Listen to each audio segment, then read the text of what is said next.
Welcome, LA Progressive friends and family. This is Sharon Kyle here, publisher of the LA Progressive, and I am always delighted to have conversations with Mario Solis-Marich. Now, Mario and I, we are friends. He's a regular contributor. He contributes his content to the LA Progressive. He now has his own Substack. So we want That's to put right. in I'm on Substack. That's right. We want to put in a plug for that Substack. But he is a policy opinion leader, not just here in California or in Los Angeles, but throughout the United States. And he's got a strong background in politics, advocacy, radio, television, new media. And you know what, Mario? When I first met you, I actually thought you were a comedian, but you don't have that in your byline. Do you see yourself as a comedian? You know, it's really interesting because I don't, but I hear that a lot. And I thought that's what you were. Because, the show was, I was on the radio for several years and it was funny.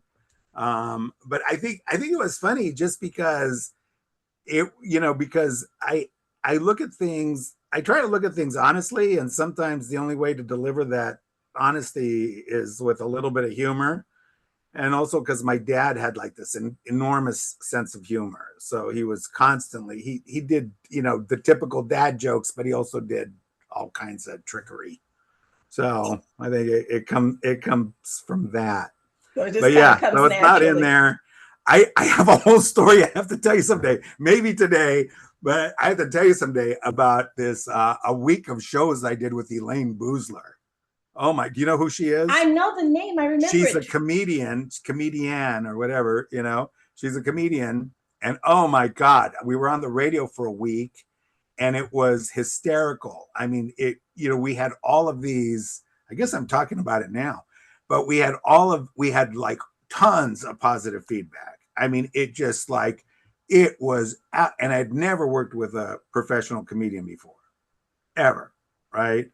And it was just like, I mean, side splitting, during the commercial breaks, we were like wiping tears out of our eyes. And it was just that great, but it was also like one of the worst work experiences I had in my life.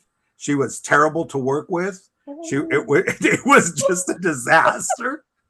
Just really, really a disaster. There's actually, I think that we got to do that. It's a whole show. But a whole episode. But yeah, that was just Elaine Boozler. Ugh. But yeah, anyway, but there you go. Yeah, but honestly, hopefully she'll see this. Yeah, and maybe she'll come on and give her side of the story. Explain herself. That's right. She needs to explain herself.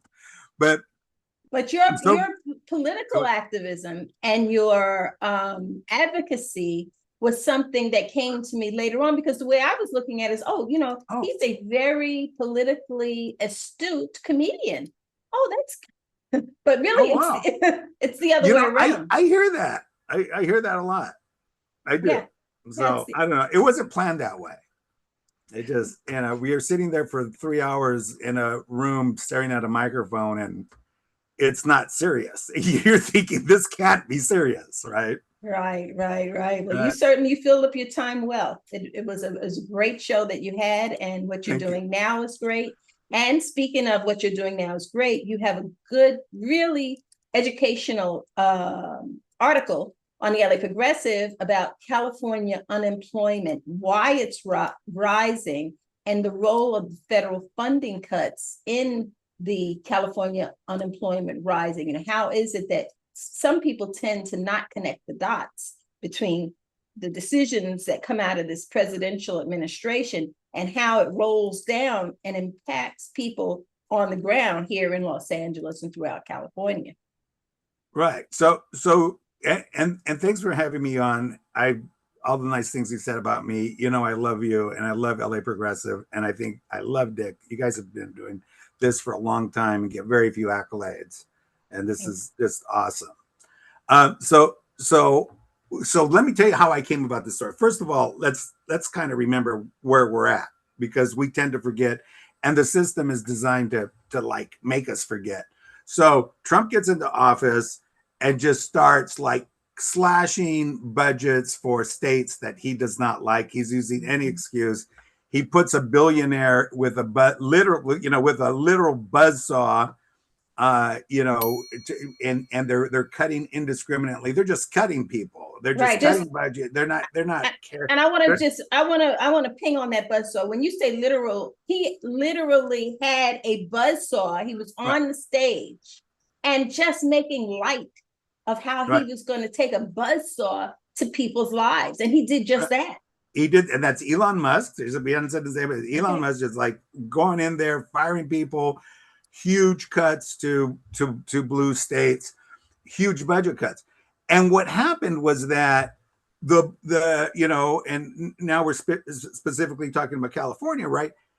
Is that we were able to absorb that. We're you know, to a certain extent, we're the fourth largest economy in the world, right? There's a, you know, and we have this huge population, and you know, we were able to, you know, to absorb that for a period of time. But we also knew the cuts were coming, and as they were softened little by little, the harshest parts, and maybe not it's becoming really obvious and harsh right now, right? And it's going to get worse. That's why one of the reasons I started my Substack is because I'm saying, okay, I know that as bad as everybody thought the last, you know, what, 18 months or whatever it is, you know, the next 30 are going to be worse. And they're also critical, you know, because this country is going to be transformed one way or another. And so I wanted to be more involved in that conversation than ever before. And so I'm, you know, kind of putting it all together on Substack right now, and with you, thankfully, here. So, but what happens is that all of that drama happened last year, and now people are feeling the cuts, and many times we don't associate what we're feeling on the ground, what's happening right now, with, you know, where the funding source is, right? California took, you know, just in you know, medical, you know, kind of type of grants alone, billions, right? Over $100 billion in cuts. You are gonna feel that. I am gonna feel that, because somebody in our family somewhere, people in our community depend on that. So when they don't get it, then they cut back on other things. Then those people have to fire people, right? And so on and so on. The only thing that really trickles down is bad stuff. Bad stuff trickles down really quickly. And that's where we're at right now. So like, for instance, in Long Beach, we are seeing like this whole debate around, because Long Beach is like $50 million short, right? In their budget. And people are, you know, kind of, and they're having this, you know, Rex Richardson and Cindy Allen and a lot of, you know, who's on Cindy Allen's the councilwoman on the budget committee. They're doing like a really good job of like trying to figure it out and include community input stuff, but it's $50 million. And in that budget, it's going to hurt, right? There's pain there. And we're also seeing that like like even in community-based organizations. The center here in Long Beach, you know, had to cut back early on in this process, had to cut back on services to trans folks. Now, they weren't directly getting a grant for those services, but they were able to provide those because they had all these other grants and, you know, kind of have the infrastructure there. Then they took massive hits, you know, like everybody else has, right?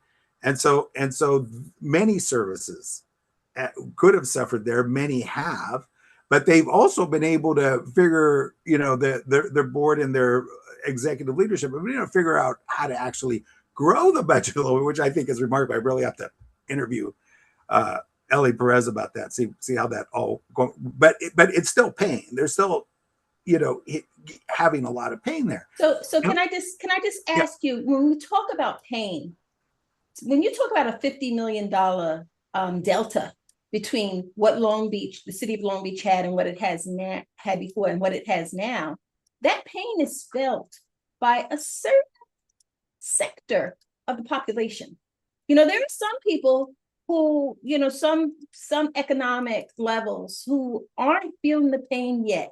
Maybe they never will, but there are some that constantly, there's always some people that they're the ones that are going to feel the pain.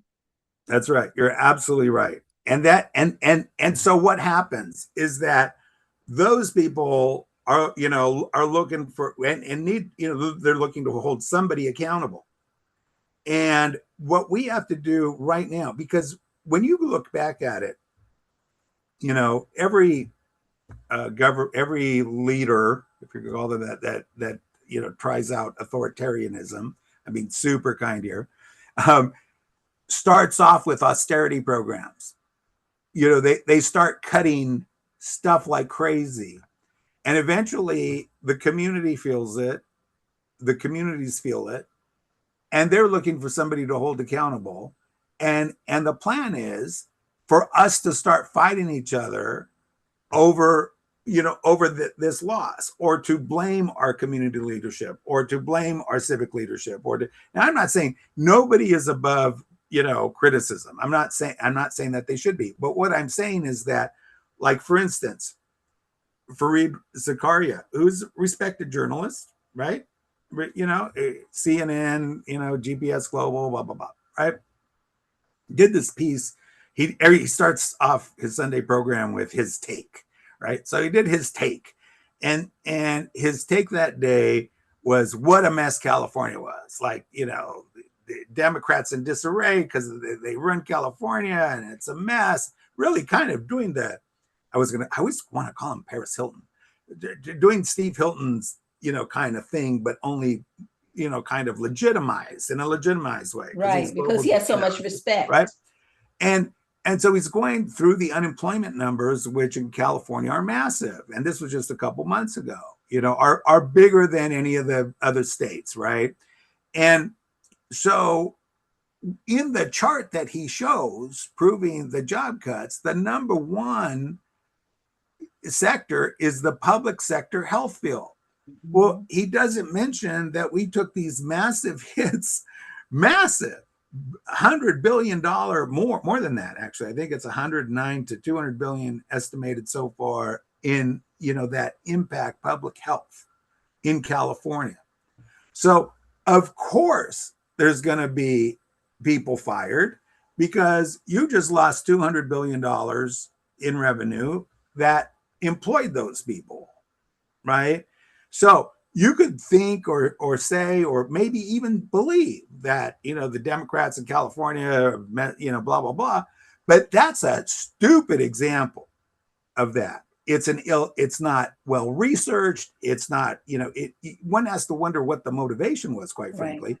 Because, you know, he even had it on the chart. I think maybe there was one sentence where he mentioned it, and that is the largest, biggest hit of all the unemployment numbers that he laid out and that I later researched that were, you know, factual. So you have this big media outlet, right, with this very respected journalist making this huge, we'll be generous and call it a mistake. And then, you know, but you also have it like on the local, you know, like the Long Beach Post does this article about the services cuts in, you know, at the center. And it's also devoid of context. Like, you know, all queer centers in the country are having to cut back. There is not, even the ones that have a lot of donor dollars, which the center, by the way, I'll put a plug in, they need more of, right? They always need more. We could always do more to support them. And, you know, but even the big, you know, the mothership of all queer centers is the LA Gay and Lesbian Services Center. And they, you know, they had to cut back as well. Right. And they have a ton of private donor dollars, which are more flexible and like you could kind of fill holes with them and stuff like that. Right. So this is a massive problem. And I think that it's going to, and I'll say it's going to get worse. That's why I wanted to write this. It's going to get worse. Journalists have to be, you know, have to provide more context. We have to be more understanding with our civic and community leadership as we struggle through this. We cannot fall into that. We cannot allow ourselves to be driven in this trap of fighting each other when the fact is that you have the largest growth of billionairism in the history of the world, right? Think about that. In the history of the world, there's never been so many billionaires, right? So there's a cash hoarding movement that's occurring at the top. and and we're cutting Medicare and we're cutting Medi-Cal, or or the those type of services. They have their sights on Medicare. We're taking a look at all of these losses, and so we can't fight each other. That's my only plea. I'm not saying don't hold people accountable that need to be held accountable, but I'm saying when you look at it, make your case, right? Make your case. And right now, a fiscal case or a service cutback case is not a good case, because we are getting hit like crazy. This is what it's like, folks. I mean, that's the kind of thing. This is what it's like. And it's about to get worse because there isn't any extra money coming in to fill those gaps. Right. And I'm so happy, that you're connecting the dots, because I remember a few years ago, Dick and I'm going to say it was like 15 or so years ago, we were just really getting very involved in Democratic Party politics. And I had been elected to be on the executive board of the California Progressive Caucus. And we were driving to Sacramento, I think it was, to a convention. And it was a nice leisurely drive. And as we're driving, we're seeing all of these prisons, going up through the state. And I was like, I had read that, prison population was growing, but I actually didn't see it until we took that drive. And it made me feel like, where the hell have I been? I cannot believe how many prisons we have here in California. And these things and the things that I'm talking about, the kinds of changes that are made through policy changes, through funding shortfalls, or from shifting funding from one area to another, impact the lives of our people on the ground before we know it, like what's happening with the closure of hospitals. Right. So right now, today, what you're talking about is literally things that can mean the death of us. Right. With this lack of funding for medical care. And you're right, they are targeting for the future, getting rid of Medicare. Absolutely. And I think that this has always been the thing. They've always wanted, this administration is really, people wonder, this administration must have something on the Republicans because they don't speak out against them, or they're scared of him, or, blah, blah. Let's be real. These cuts, this movement against free media, free expression, all of the movement against brown and black people, and just picking brown people off the street and shipping them out of the country, the movement to like basically kill by ignoring trans people and queer people, is something that the Heritage Foundation and those folks have always wanted to do. They have. Right. This is their dream. They're being quiet, not because they're scared or they're intimidated. They're being quiet because, hey, what's that thing? If something's working, don't, keep your mouth shut. Yep. Right. And for them, this is working. If you look through like the idea of privatizing Medicare, for instance, or privatizing, or killing off the little that we have with Obamacare, right? First of all, opposing it for years, and then as soon as it passed, trying to kill it off, right? Like immediately, repeal and replace, right? It's always been part of the plan. So what Trump has provided is the ability for somebody to come in and just do it without, with abandon, right? Just to do it, because he doesn't care about the consequences, because billionaires, and you and I've had this conversation before, are above the consequences. That's right. Right. And so they needed somebody like him to do it. They maybe didn't know it, right? But now that for them it's working, we can't expect them to push back. That's why, it's so important to keep all of this, in context. And that's why I put it on LinkedIn. I put it on my Substack, and I want to continue to follow this story, because really where we are right now is an economic battle, right? We have needed a new deal in this country, a new deal, you know, for since at least, you know, the early 2000s.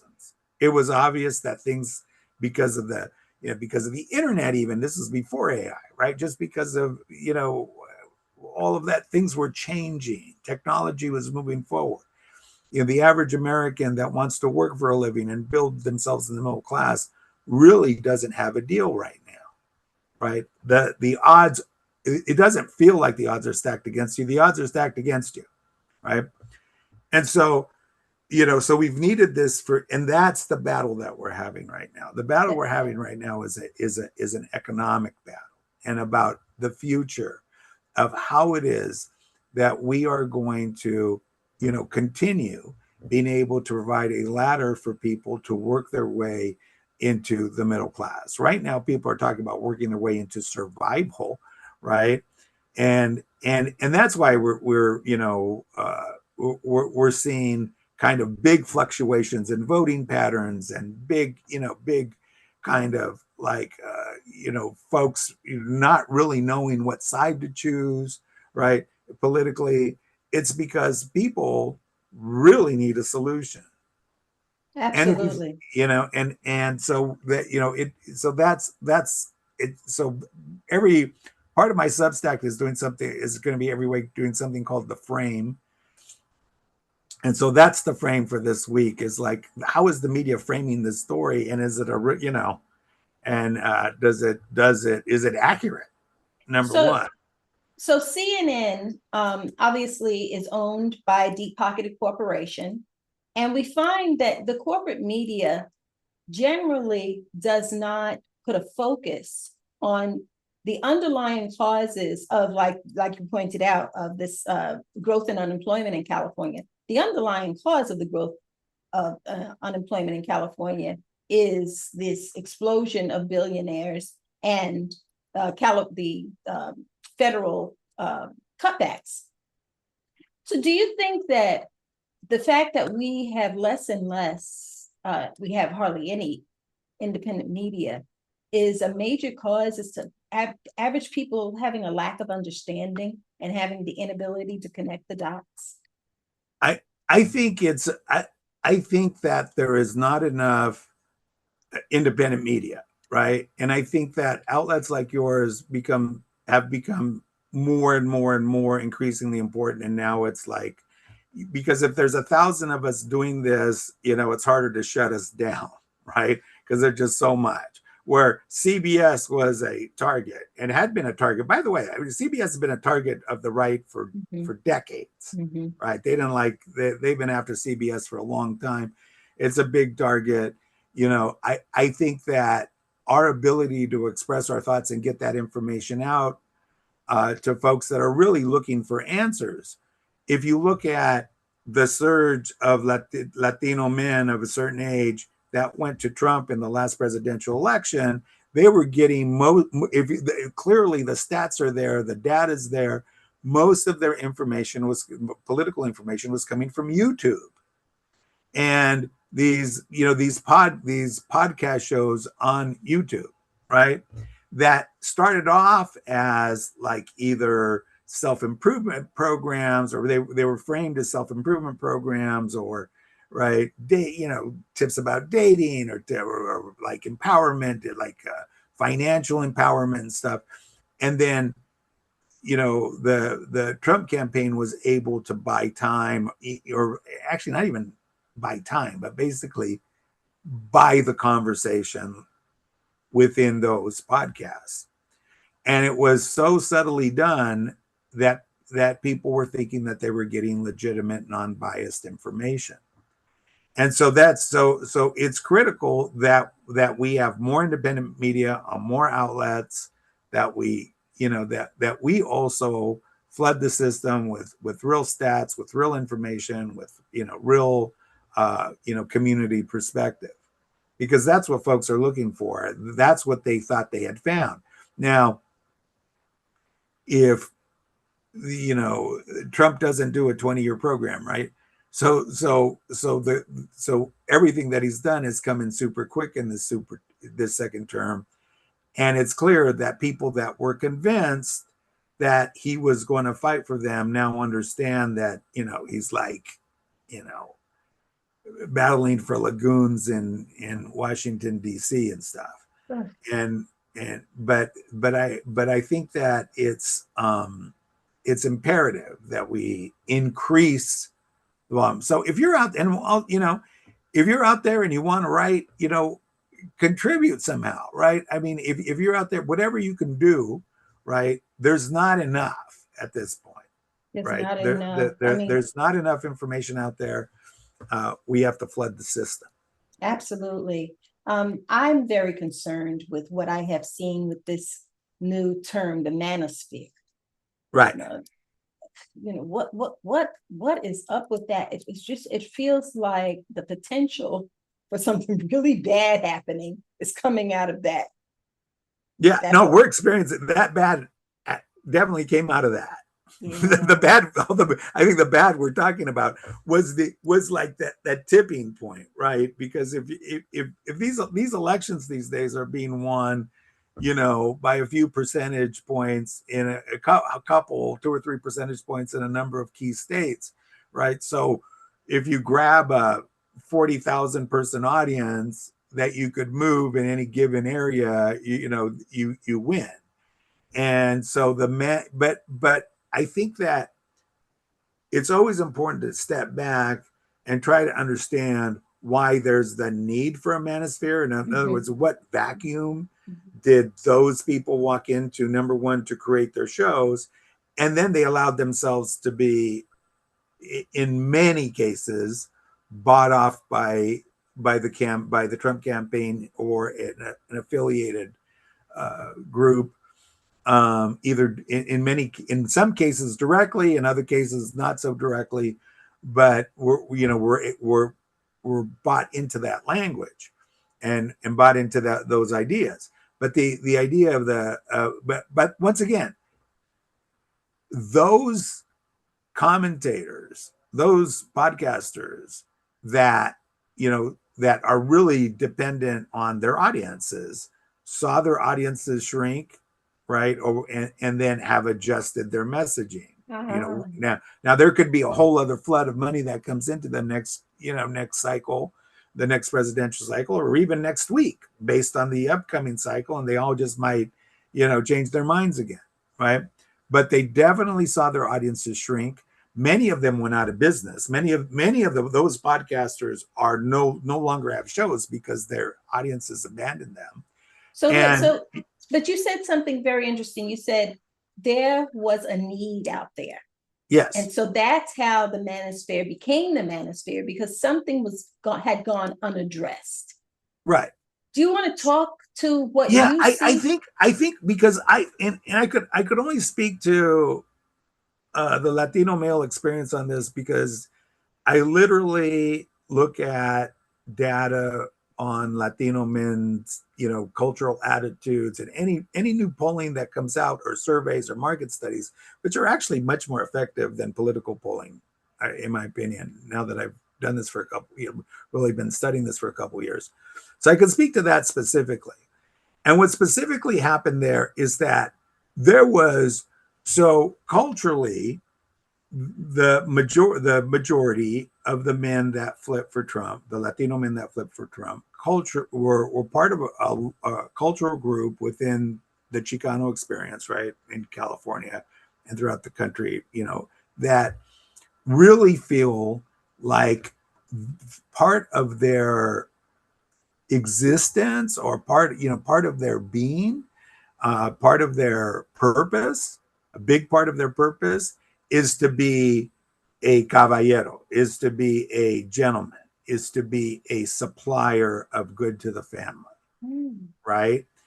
And so, and the idea of the lack of opportunity, not the idea, but the lack of opportunity, right? The lack of the ladder is felt with a different level of frustration, right? So it goes deeply into who they are and who they feel, what they feel their purpose is.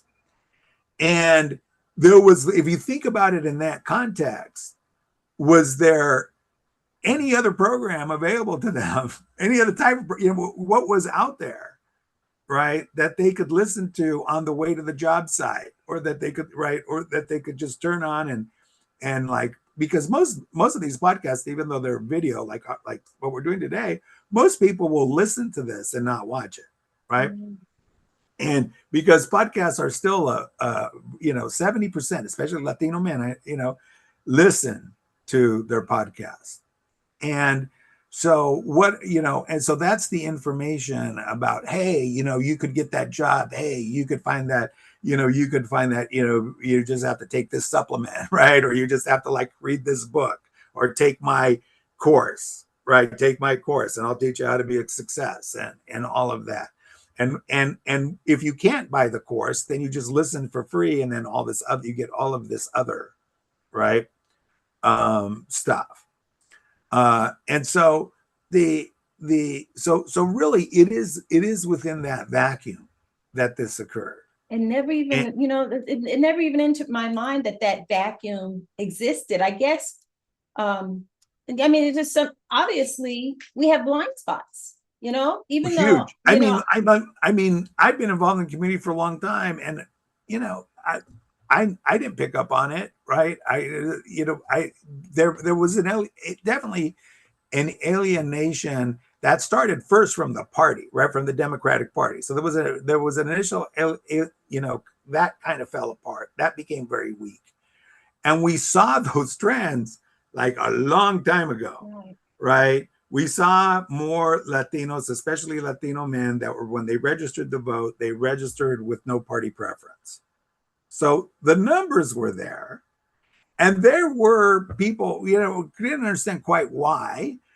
But there were people like me and others that were like talking to the party saying, hey, you got to do something about this. You have to address this. You got to, we need attention to this. And they just were not doing it. Let's be frank. It just didn't happen. They didn't have money for it, quote unquote. Right. Well, of course they did, but it was not a priority. And so, so that gap grew, that relationship weakened, and it created, while, the economy got less and less advantageous. There was less opportunity. Vocational schools got really expensive, or ignored. The quality overall was ignored of those experiences, where, the majority of our communities, men wanted the type of opportunities that were in vocational schools. And we were only praising our college graduates, and that's, on me as well, right? Because it's great coming from my background and growing up the way I did, when, oh my God, so-and-so's kids got into Harvard, blah, blah, blah. How many Latinos get into Harvard? And you keep track of that and you talk about it on the blogosphere and stuff. Where most people are, you could, I'll say this right now, you could make 200 grand, 250 grand, climbing poles. It's a skill, right? Being an electro, the skill is both climbing the pole, but most importantly is knowing how to do electricity, being a licensed electrician, working for Edison, right? Because of the union they have at Edison and because of the great work, but it's a real job with real risk that involves real skill, but you learn that through a vocational school. And those schools have been, ignored. So there's a lot that we have to fix, right? But there certainly was this huge vacuum. And once again, you go back to the psychology, and I hate to call it psychology because it sounds like a pathology, but it isn't. You go down to the cultural, resonance, or the cultural importance for this particular group of men. To be providers and to be leaders, and just not being able to find a job that lasts more than 6 months before they have to go find the next one. And so that's, so it's within that the siren song of the manosphere, there's a mixed metaphor for you, right? Mm-hmm. came through into their earbuds, onto their work sites and moved a ton of voters. So now that I'm hoping they're seeing more clearly through this fog, this siren song, the siren song turns out to not have panned out in the ways that they thought it would pan out. Where are they going? Right now, nowhere. I mean, and I'm a Democrat, and I've always supported the Democratic Party, but where's the plan? Yeah, we need a plan. Where, we need a plan. It's great. It's clear that thing of voting for somebody who like hauls your grandma off to off to some strange country, right? Didn't work. But that hasn't convinced them that this will. Now we are seeing a surge. We definitely see remorse. We definitely have seen more of them, like in Texas. I mean, the Texas numbers are amazing, right? As far as Latino turnout in the primaries. And the thing about it is in Texas, every primary at the beginning of the cycle, you choose if you're a Democrat or Republican every year, right? Mm-hmm. And so the choice of voting as a Democrat surged in the primaries in Texas within these Latino districts that they created for, based on two ideas. One idea was that these are pro-Trump Latinos, and the other idea is that they hardly vote anyway. And so within those districts, what happened was that you saw a surge of Latino voters choosing the Democratic ballot and voting for Democrats. So, listen, I mean, there's a lot of good signs there, but this is a 30-month battle at the very least. I mean, this is a 30-month battle. I wonder if I can be able to count that down as, I don't know. But anyways, that we're at the beginning of, right? To really decide, all of us, right, left, center, like, what is the plan? Like, is the plan just to let the billionaires like just run everything and and kind of hope, or to give every baby $1,000 and just like, okay, we're done here? Is that the plan? Well, I think you can tell what the plan is by looking at the fruit of the tree. So what fruit is being produced? Exactly what you just said. These billionaires, that is the plan. Now, there are those who are the victims of the plan, and that is a huge number. I'm wondering if we're getting to a place where we can have a multi-ethnic, multiracial, coordinated plan that can come up against the moneyed interests, because the moneyed interests, they have the power, because they have the money, they have the power to actually develop a plan, implement the plan, do it in secret, do whatever they want, because they have that kind of oomph, which we lack. We lack that. And perhaps it's in our suffering that we will come together and come up with a plan. I certainly am down for that. I am down for that too. And definitely, very well said. I think that there are a number of people that now see it. We need to develop the next plan, the new plan, the New Deal, New Deal squared, whatever. Somebody clever send me that. To like really make this happen, because once again, this country is going to be transformed in the next 30 months, one way or the other. So do you think that we can have a plan, progressives, those of us who care about boots on the ground, your grandma being hauled off to some other country, or losing Medicare, or hospitals closing, or the public school system being decimated by charter schools?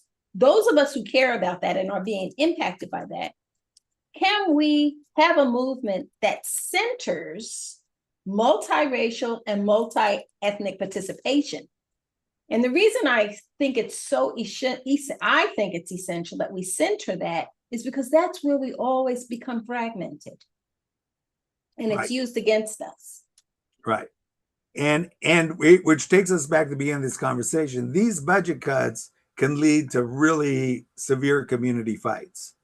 And we always have to understand, right? Because of the competitiveness on the ground.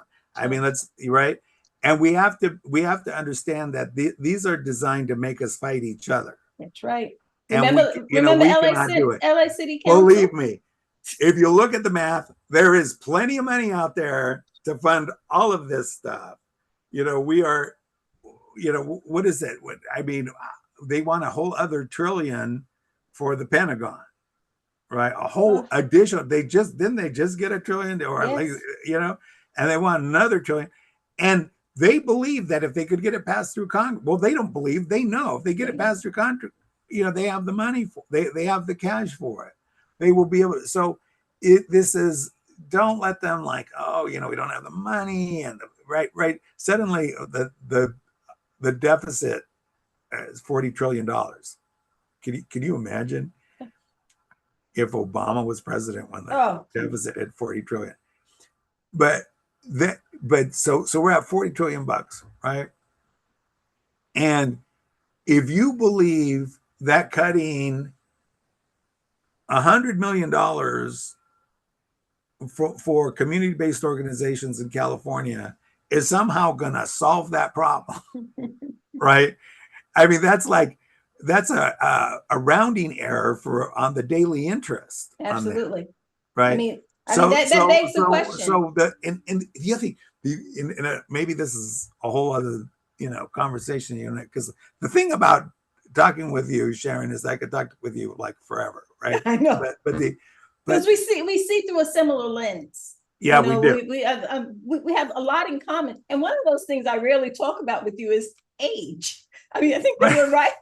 We're right in there about the same age, and we've witnessed the changes in this country. Yeah. There's people, my son's generation after that, they don't have any clue that there was a time I could walk downtown Los Angeles and not see a single person sleeping on the streets. Right. You and I have witnessed this with our own eyes. Yes. And that's what gives me passion, because I know it doesn't have to be like this. No, it doesn't. And there's actually more money now than there was then. So it's, so that's the thing. Money is not the issue. It really is not the issue, right? You're absolutely right about that. And I think that I was thinking about this the other day because I met with a group of younger folks, and they're big, and I'm not going to disclose their names, but they're prominent activists, and they were wondering about Javier Becerra, because I used to work with Javier. I've known Javier, and have a great known him for many years, right? And for me, it was so odd that they know so little about him, and that's kind of on Javier too. Let's be clear, because he has to explain, really explain himself to folks. Voters like him, activists don't know him. And, but I was thinking, there's all this history that you don't have of everything that went down, and how it, and how he maneuvered through stuff, and how we all maneuvered through stuff, right? And what we saw happen, and what we've seen degenerate. And that is the key point for me. It's like all of that work that we put in, whether, and all of the things that happened, and to watch it be collapsed so quickly, right, and taken away. If you look at somebody who's like 33 right now, I did this chart the other day. I got in a conversation with one of my nephews. It was like 30 something. And so I was wondering about it. And so I looked at, his people that age have not had a 10-year period in their adulthood where everything has flowed, well economically. Mm-hmm. Right? There's been all these interruptions. There's been all of this, talk about, they call them black swan events, right? Talk about, it's been like you can't even call them black swan events anymore, because black swan events are supposed to be like 1 in a million. It's like these huge weather storms that we have. It's a 100-year flood, and we keep on having them, right? And I'm not 100 years old, and now I've experienced dozens of them. So, right, do the math there. But these economic black swan events can no longer be called a bug. They're a feature Right. to the way that this economy in the United States and in the world, because the United States is working. They have not had a 10-year, they've not had a single decade where things have just run smoothly. Think Right. about that. Yeah, and I think that it contributes to a sense of apathy and a sense of hopelessness. Yeah, absolutely. You can't tell people to trust the system and work within a system when the system hasn't worked. It hasn't worked. It doesn't work anymore. What we used to do, the way we used to exchange money, the way we used to do business it's so completely different now. And we haven't adjusted, and it's changing again because of AI, and it's going to change again because of that again. And so we need a new deal. We do. And but I want to bring some hope, because I talk about hopelessness, so I want to bring some hope into this conversation. You and I were on the telephone earlier today, and I just talked about how you and I share one thing in common, and that's age. But the other thing is we come from multi-ethnic, multiracial families. Right. And for me personally, that is the one thing that's been a constant in my life for like the past 25 years. And even if I look back, my grandparents, my grandmother was a product of the Great Migration from the South to New York. She was born in Durham, North Carolina in 1909 and moved up to New York City when it just got so bad, with the Ku Klux Klan and, what was going on in the South. Hundreds of thousands of Black people moved to New York, Chicago, Los Angeles, and she was part of that Great Migration. Then on the other side, the man who became her husband, he was part of another migration and immigration from the Caribbean. He came from Antigua.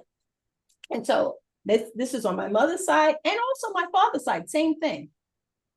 Mixed, they were called mixed marriages, and they experienced their marriages as mixed. So when I say that I come from a multi-ethnic, multiracial family, it actually dates back to, the beginning of the 1900s. But right now, with being married to Dick, and then my children, I have a Japanese daughter-in-law, a Portuguese son-in-law, a Mexican-American, he's not married to Nia, but they live together. So it's a mixture, really. I probably have the most mixed family that I can imagine. Well, my partner Lee, as you know, we've known each other for years. Mm-hmm. We all have, the four of us, that is African American, and Lee and I have been together. Him and I met we're about to have our 45th. What is it? We met in 1982. Oh my gosh! And so our families really got to know each other. And so we, it's not only our household family that's mixed, but also our our families, right? And so it does give you a different, perspective. And it really, it does give you a sense of like how we're tied together. And that we can do this. And that we can do this. We really can. We really can do this. I was saying to you about Dick, who's right here. Let me see if I can put a camera on. He's always sitting right beside me. You see, he's all too far. So a few years back, I was saying to myself in my head, that Dick isn't really a white man. This is what I was saying. And then another part of me said, what are you talking about? He most definitely is a white man. He's an old, you married an old white man, Sharon. And I thought, well, he was a young white man before. No, he wasn't that young. The greatness of Dick is his sense of humor. I have to tell you. He's amazing. He is an amazing human being. I love everything about this man. Yeah, he's awesome. And having him in my life helps me to, it broadens my concept of love and our ability to connect. But beyond that, what it does is it shows me that we really can live, work peaceably in multi-ethnic, multiracial, multi-gendered spaces. It's very possible.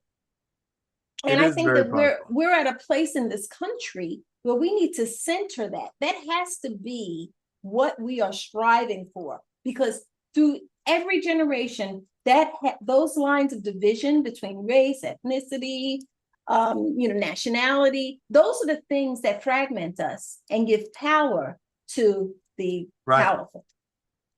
Absolutely. Yeah. You're absolutely correct. So once again, Mario, we had a great conversation. Yes, we did, Sharon. And it's by the way, nobody watching this video is going to believe that you're as old as me. So you said we're both old, and people look at me and go, "Yeah, he's old," and she'll look at Sharon's being nice. I'm older nice than you. To Mario. You know what? No. Like Dick is always saying to me, "Black don't crack." So I didn't always tell my birthday, but my next birthday, I'll be 70. Here. So yeah, you look amazing. You are amazing, though. See, that's the thing. I'm just trying to keep those brain cells nice and healthy, because I'm getting into the age where people start forgetting some stuff, and I'm always looking out for that. And it doesn't seem to be happening, but if it does, let me know, because I probably won't be aware of it. Thank you for sticking around. If you like the LA Progressive content and the discussions we have here, please consider clicking the subscribe button below, and also give us a thumbs up. That helps to grow our audience by feeding the algorithm, which helps to get this content in front of more eyes.